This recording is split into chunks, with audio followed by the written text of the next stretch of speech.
So let's begin with clinical aspects of blood glucose regulation. What is the normal level of blood glucose concentration? In fasting state, the normal blood glucose concentration is roughly maintained around 70 to 110 milligram per deciliter. This is the fasting blood glucose concentration. Post meal, this concentration increases. However, it should not cross 160 milligram per deciliter at any point of time. So the blood glucose concentration in the fasting state is 70 to 110 milligram per deciliter. Following meal, this concentration increases. The concentration of blood glucose fluctuates after a meal, but it should not cross 160 milligram per deciliter at any point of time. Now, if there is any derangement in this blood glucose concentration, it will lead to the conditions called as hypoglycemia and hyperglycemia. What is hypoglycemia? As the word says, hypoglycemia, that is decreased concentration of glucose in blood, is called as hypoglycemia, and the value is equal to or less than 60 milligram per deciliter for fasting blood glucose. I'm repeating, the value is equal to or less than 60 milligram per deciliter of fasting blood glucose. And the word hyperglycemia means increase blood glucose concentration, and the value is fasting blood glucose concentration. If it is more than 125 milligram per deciliter, the condition is called as hyperglycemia.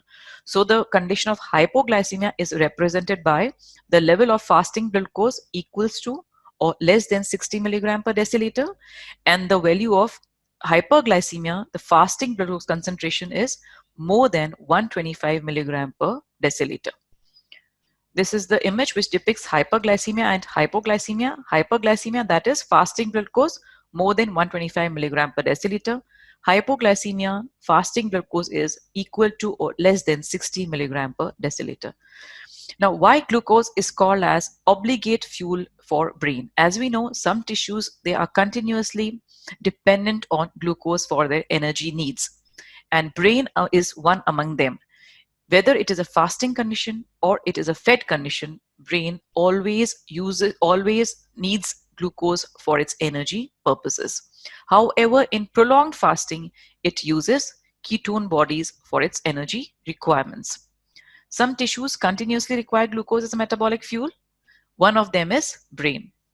Brain exclusively uses glucose in fed as well as fasting state, except in prolonged fasting, or we can say starvation, in which it uses ketone bodies.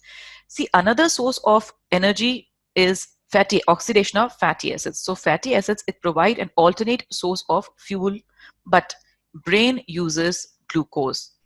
Brain uses glucose only.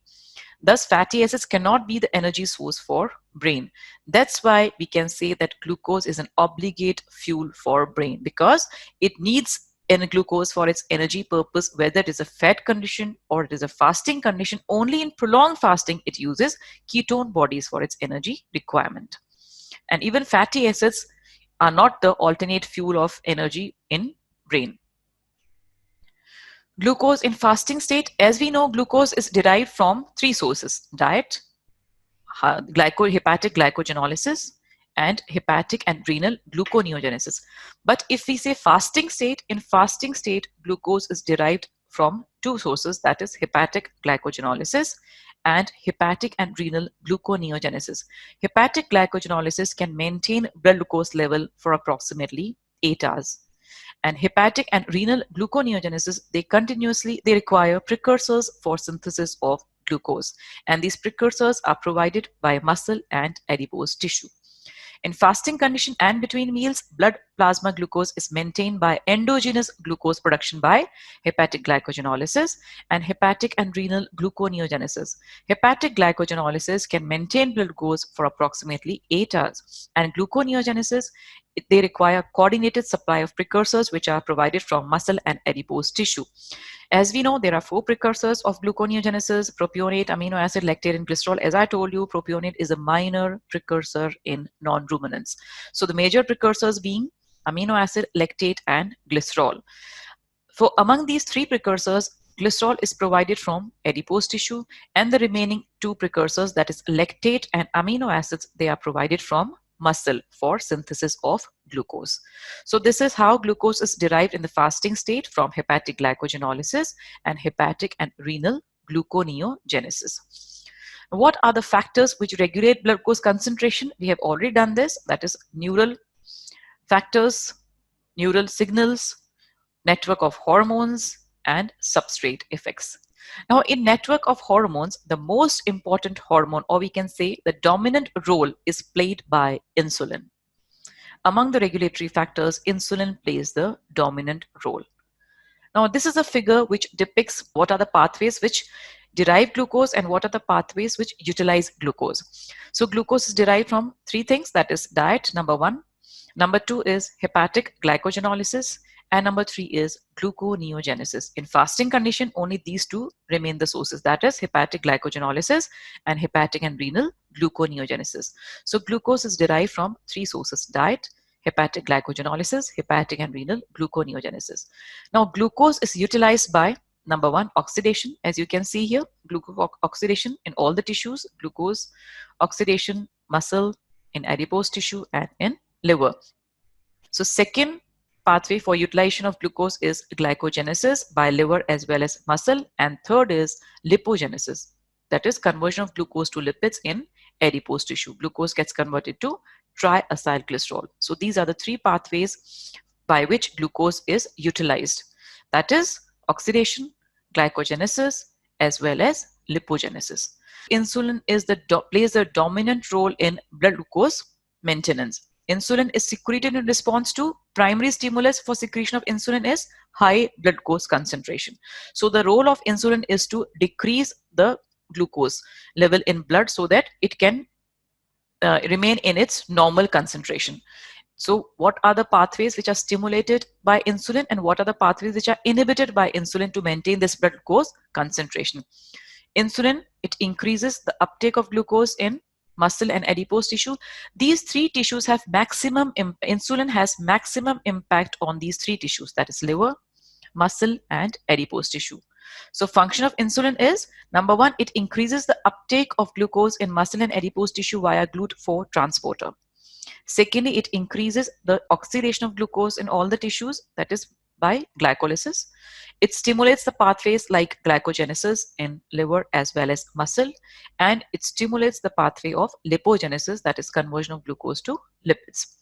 The pathways which are inhibited by insulin, you can see this positive sign, this positive, it stimulates. So as I told you, it stimulates oxidation. You can see in all the three tissues, it stimulates oxidation. It stimulates glycogenesis, that is conversion of glucose to glycogen. It stimulates glycogenesis and also stimulates lipogenesis. The positive sign represents the stimulation. Now, what are the pathways which are inhibited by insulin? Number one is hepatic glycogenolysis. As you can see here, conversion of glycogen to glucose, it is inhibited by insulin. Hepatic glycogenolysis, it is inhibited by insulin. Another pathway inhibited by insulin is gluconeogenesis. It inhibits gluconeogenesis pathway. It inhibits lipolysis and also inhibits proteolysis, because if proteolysis takes place, then amino acids are released from protein, and these amino acids, they become the source for glucose. So it inhibits proteolysis. It also inhibits lipolysis, because when lipolysis takes place, triacylglycerol breaks down to free fatty acids and glycerol becomes the source of glucose. And free fatty acids, they promote gluconeogenesis. Free fatty acids enter the liver via blood circulation. Entering the liver, they are oxidized. Beta oxidation takes place. And as a result of beta oxidation, acetyl coenzyme A and ATP is synthesized. This ATP provides energy for glucose synthesis, and acetyl coenzyme A, it stimulates the PC enzyme of gluconeogenesis, thus stimulating gluconeogenesis, and inhibits the PDH enzyme which converts pyruvate to acetyl coenzyme A. So this acetyl coenzyme A, which is the end product of beta oxidation of even chain fatty acids, it stimulates gluconeogenesis. Thus this oxidation is inhibited by insulin. And since the free fatty acids in fasting condition, the free fatty acids are oxidized in increased amount. So increased amount of acetyl coenzyme A is formed, and this surplus acetyl coenzyme A will enter into the pathway of ketogenesis to synthesize ketone bodies. So insulin, it inhibits the free fatty acid oxidation as well as ketogenesis. Thus, the pathway which is inhibited by insulin are hepatic and renal gluconeogenesis, lipolysis, proteolysis. It inhibits the fatty acid oxidation as well as ketogenesis also. So these are the pathways which are inhibited by insulin. So by acting on all these pathways, it maintains the blood glucose concentration.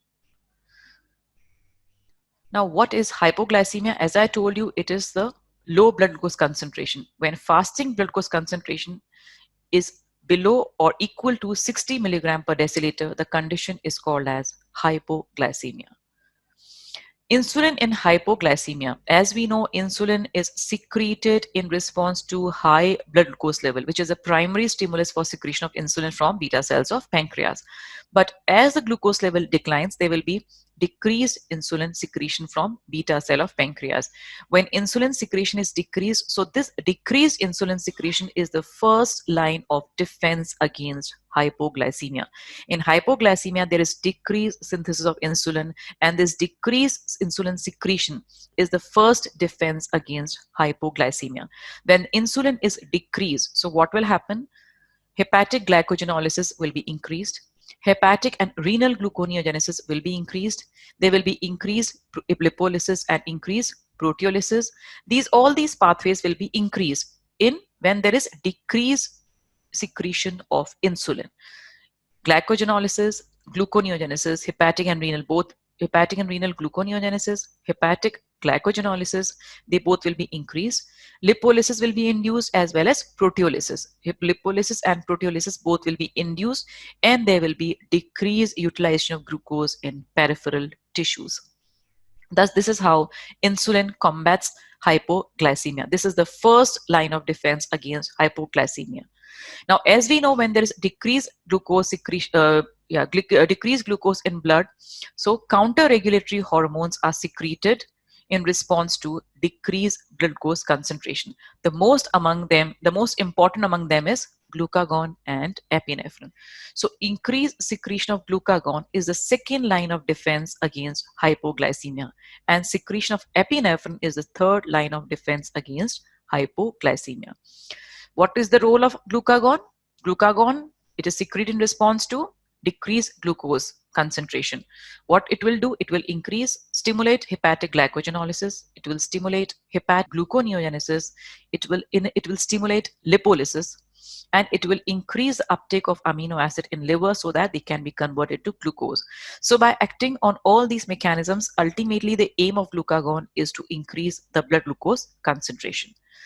As I said, the secretion of epinephrine is the third line of defense against hypoglycemia. What is the role of epinephrine? It increases hepatic glycogenolysis. It increases renal and hepatic gluconeogenesis. It stimulates lipolysis. It inhibits secretion of insulin and stimulates secretion of glucagon. And since it inhibits secretion of insulin, so it will decrease the uptake of glucose in adipose tissue and muscle via GLUT4 transporter. By working on all these pathways, the ultimate aim of epinephrine is also to increase the blood glucose concentration. When glucagon is deficient, epinephrine becomes critical. Epinephrine becomes critical when glucagon is deficient. This is the figure which shows that what are the line of actions in response to hypoglycemia.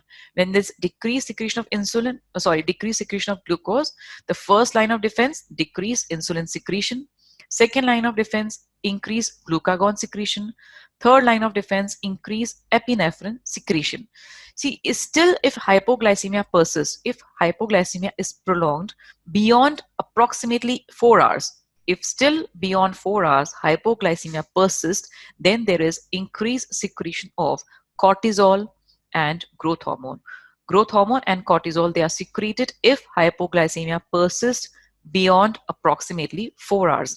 And when both these hormones are secreted, they increase the production of glucose and decrease utilization of glucose. Thus, they also help to combat hypoglycemia. When hypoglycemia is prolonged beyond 4 hours, cortisol and growth hormone, they are secreted, and they support glucose production and restrict utilization to a limited amount, although they increase glucose production and restrict utilization to a limited amount, and that is amount is approximately 20% as compared to epinephrine. So we can say that both these hormones, cortisol and growth hormone, they also play a role in defense against acute hypoglycemia. Now, still, if after secretion of these hormones, if still hypoglycemia persists, then what happens? Symptoms arise. When symptoms arise, hypoglycemia is recognized, and then prompt behavioral response is ingestion of food. That is diet intake. As plasma glucose level falls further, if still the plasma glucose level falls, symptoms start appearing. When symptoms start appearing, hypoglycemia is recognized, and when hypoglycemia is recognized, then the prompt behavioral defense will be against hypoglycemia. Prompt behavioral defense against hypoglycemia is ingestion of food. This is the final step to combat hypoglycemia, that is ingestion of food. So what are the clinical manifestations of hypoglycemia? The word neuroglycopenic manifestations means neuroglycopenic is decreased concentration of glucose in brain. Glycopenic is decreased concentration of glucose, neuro in brain. Decreased concentration of glucose in brain will manifest as behavioral changes, confusion, seizures, fatigue, cardiac arrhythmias, loss of consciousness, and if untreated, it will lead to death. So the neuroglycopenic manifestations, that is decreased concentration of glucose in brain, they will manifest as behavioral changes, confusion, fatigue, seizures, loss of consciousness, cardiac arrhythmias, and if untreated, it will lead to death. This neuroglycopenic manifestation, it includes both adrenergic as well as cholinergic symptoms. Now, adrenergic symptoms are mainly due to secretion of norepinephrine and also due to secretion of epinephrine. These symptoms include palpitations, tremor, and anxiety. All these symptoms, they are in response to norepinephrine and epinephrine. Second comes cholinergic symptoms, which are due to secretion of acetylcholine, and the symptoms are sweating, hunger, and paresthesia. Paresthesia is an abnormal sensation like of tingling and pricking. So paresthesia, sweating, and hunger. These symptoms are in response to secretion of acetylcholine. And the common signs of hypoglycemia are sweating, pallor, and increased heart rate and systolic blood pressure. These are the common symptoms of hypoglycemia. So we'll quickly revise hypoglycemia. Only 10 minutes are left. Hypoglycemia, as I told you, decreased blood glucose concentration when the level of fasting blood glucose is equal to or less than 60 milligram per deciliter. It is called as hypoglycemia. So the first line of defense against hypoglycemia is decreased secretion of insulin. When insulin secretion will be decreased, so there will be increased hepatic glycogenolysis, increased hepatic and renal gluconeogenesis, induced lipolysis and induced proteolysis, while utilization of glucose in peripheral tissues will be decreased. Secondly, when there is decreased glucose concentration, so the first two hormones which are secreted in response to decreased blood glucose concentration are glucagon and epinephrine. Increased secretion of glucagon is the second line, and increased secretion of epinephrine is the third line against hypoglycemia, third lines of defense against hypoglycemia. They will stimulate the pathways which give rise to increased blood glucose. And if still hypoglycemia persists beyond approximately 4 hours, then cortisol and growth hormone will be secreted. Their function is to increase synthesis of glucose and decrease utilization of glucose, thus again increasing the concentration of glucose in the blood. So we can say they also play an important role against acute hypoglycemia. Symptoms and final, the step to combat hypoglycemia is ingestion of food. Now, clinical manifestations of hypoglycemia are due to neuroglycopenic condition, that is decreased concentration of glucose in brain. The manifestations are behavioral changes, confusion, seizures, fatigue, loss of consciousness, cardiac arrhythmias, and if untreated, it can lead to death. Two type of symptoms are there. That is cholinergic and adrenergic and cholinergic. Adrenergic are due to secretion of, you can see it, due to secretion of norepinephrine and epinephrine due to decreased blood glucose in brain. So in response to sympathoadrenal outflow, epinephrine secreted, and from sympathetic postganglionic neurons, norepinephrine secreted. So adrenergic response is mainly due to norepinephrine and also due to epinephrine. And what was this response? It was palpitations, tremor, and anxiety. And cholinergic response, that is in response to acetylcholine, which is secreted from sympathetic postganglionic neurons. So it was paresthesia, sweating. It was in response to increased secretion of this acetylcholine. And common signs of hypoglycemia are sweating, pallor, heart rate, and systolic blood pressure is increased. So these are the common signs of hypoglycemia. This finishes hypoglycemia. Next session, we'll continue with hyperglycemia and diabetes mellitus.